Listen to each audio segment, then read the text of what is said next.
লেনুরের দুই বাস চালক ও পলাতক হেলপারকে যাবজ্জীবন কারাদণ্ড দিয়েছেন আদালত। এক বাস মালিক ও আরেক হেলপারকে খালাস দেওয়া হয়েছে।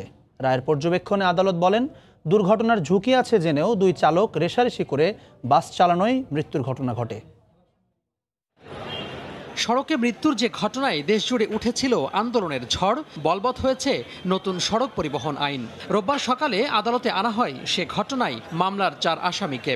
জাবালে নূরের মালিক জাহাঙ্গীর আলম, দুই চালক মাসুম বিল্লাহ ও জুবায়ের সুমন এবং তাদের সহকারী এনায়েত হোসেনের উপস্থিতিতেই বিকেল 3:15টার দিকে রায় ঘোষণা করেন ঢাকা মহানগর দায়রা জজ আদালতের বিচারক ইমরুল কায়েস। রায়ে জাবালুন্নুর পরিবহনের দুই চালক মাসুম বিল্লাহ ও জুবায়ের সুমন এবং পলাতক বাসের সহকারী কাজী আসাদকে যাবজ্জীবন কারাদণ্ড দেওয়া হয়, আর বাস মালিক জাহাঙ্গীর ও আরেক বাসের সহকারী এনায়েতকে খালাস দেওয়া হয়েছে। এই মামলায় যে 5 জন আসামি, এর মধ্যে আজকে 4 জনের তিনজনের যাবজ্জীবন কারাদণ্ড হয়েছে এবং 2 জনকে খালাস দেওয়া হয়েছে। তাদের কাছে যে লাইসেন্সটা ছিল হালকা গাড়ি চালানোর লাইসেন্স ছিল, তারা ভারী যানবাহন চালানোর কোনো লাইসেন্স ছিল না।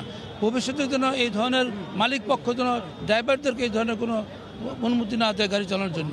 আসামি পক্ষের আইনজীবী বলছেন, এ রায়ের বিরুদ্ধে আপিল করবেন তারা।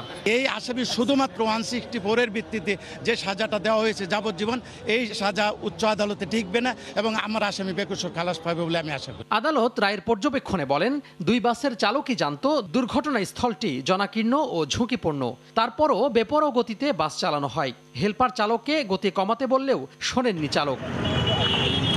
গত বছরের 29 জুলাই রাজধানীর বিমানবন্দর সড়কে জাবালে নূর পরিবহনের দুই বাসের রেষারেষিতে নিহত হন শহীদ রমিজউদ্দিন ক্যান্টনমেন্ট কলেজের দুই শিক্ষার্থী দিয়া খানম মিম ও আব্দুল করিম রাজীব। এ ঘটনায় নিহত শিক্ষার্থী দিয়া খানমের বাবা জাহাঙ্গীর আলম বাদী হয়ে ক্যান্টনমেন্ট থানায় মামলা করেন।